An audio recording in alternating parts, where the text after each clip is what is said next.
నువ్వే ఈ పత్రాలు తీసుకెళ్లావని ఆ రోజు నేను ప్రత్యక్షంగా చూసి నిన్ను అడిగాను. మాట దాటేసి తప్పించుకున్నావు.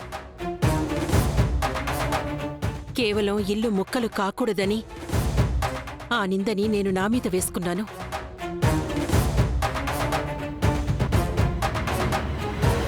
ఏమండి, మీతో అబద్ధం చెప్పినందుకు నన్ను క్షమించండి. నువ్వు బలమైన కారణం లేకుండా అబద్ధం చెప్పవని నాకు తెలుసు జానకి.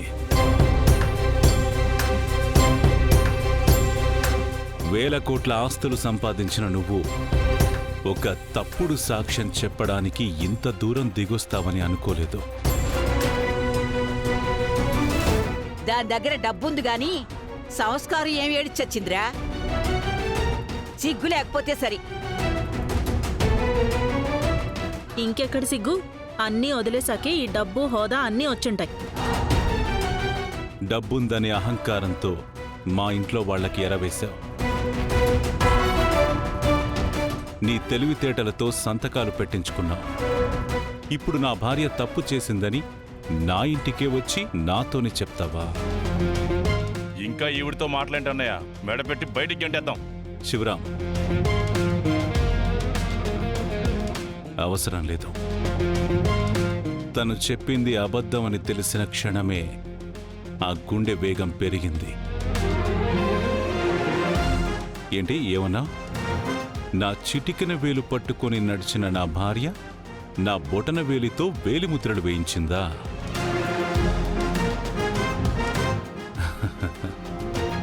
నా భార్య గురించి ఆ దేవుడొచ్చి తప్పుగా చెప్పినా నమ్మను. నువ్వొచ్చి చెప్తే ఎలా నమ్ముతాననుకున్నావు?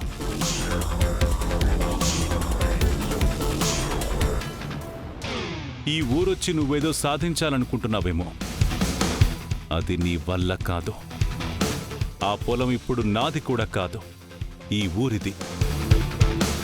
దానికి రాతలు అక్కర్లేదు, నా మాట చాలు. అక్కడ గుడి కట్టిస్తాను, నీతోనే ఆ గుళ్ళో దేవుడికి దండం పెట్టిస్తాను. ఆగమ్మా.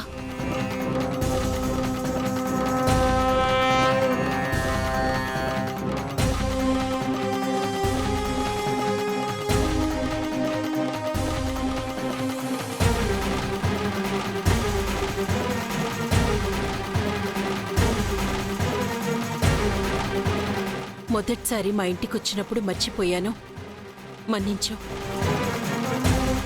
ఇది నీ పుట్టిల్లు కాకపోవచ్చు, మీ చిన్నాన్నగారిల్లు. ఇంటికొచ్చిన ఆడపడుచుకి వాయనమివ్వటం మా సంస్కారం. ఎందుకంటే నువ్వు నా ఆడపడుచువు కదా.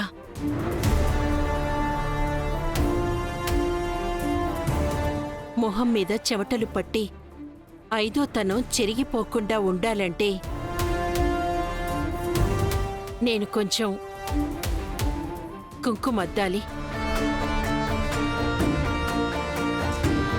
నీ కడుపున అసూయ మాటలు తగ్గాలంటే నేనీ పూలు పళ్లతో చీరతో నీ ఒడి నింపాలి.